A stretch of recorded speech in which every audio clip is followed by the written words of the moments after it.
O Brasil fechou o ano de 2021 com recorde de famílias endividadas. 7 em cada 10 núcleos estão com alguma conta em atraso. Professor Bras Paulo, a gente vê aí tempos complicados em relação ao endividamento, em relação a contrair dívidas e também em um cenário incerto, que a gente vê aí novas variantes, um cenário complicado. Como que você avalia essa situação?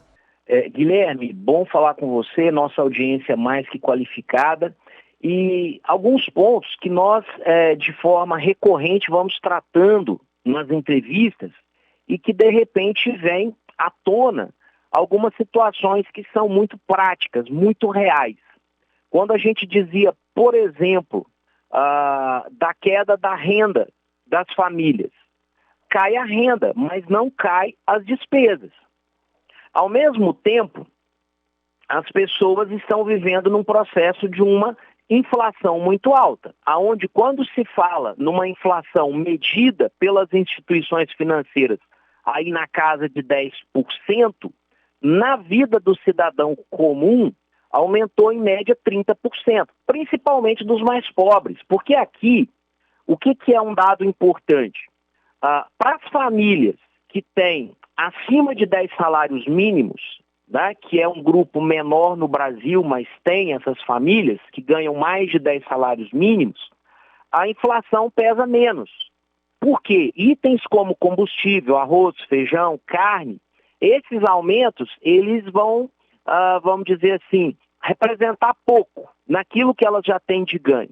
Porém, nessa faixa, onde são menos de 10 salários mínimos, e muitas vezes é um salário só, um salário e meio, para manter 3, 4, 5 pessoas, se você lembrar a média de um talão de água, talão de luz, internet, crédito de celular, e eu nem falei ainda das compras de supermercado, e muitas vezes as pessoas precisarem eventualmente comprar um remédio, pegar um transporte público, pegar um aplicativo, e claro, as pessoas precisam e têm que ter o direito de um entretenimento, de ir numa lanchonete, de fazer uma visita ao parque. Então tudo isso tem um custo.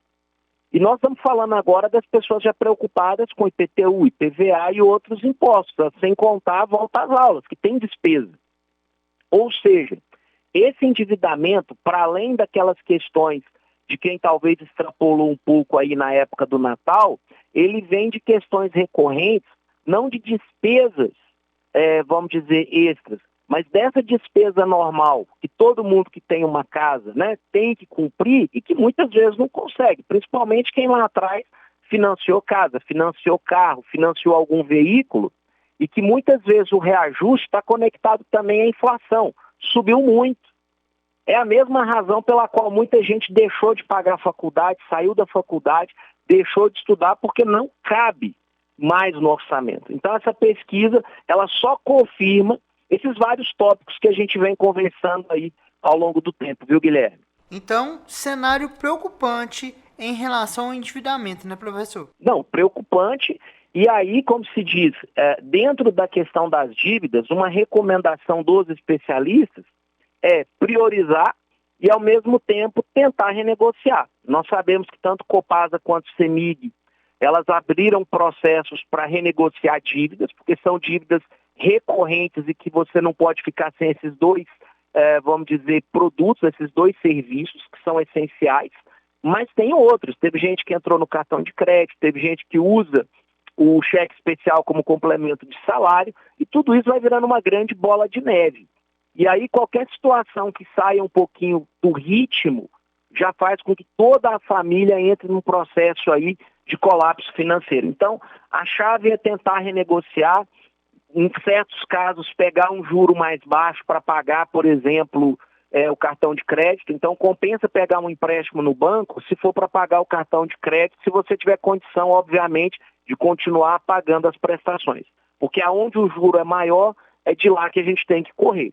Então, falando sobre o endividamento das famílias brasileiras, conversamos com o professor Bras Paulo, comentarista do Sistema Clube. Para a Rádio Clube 98, repórter Guilherme Camargo.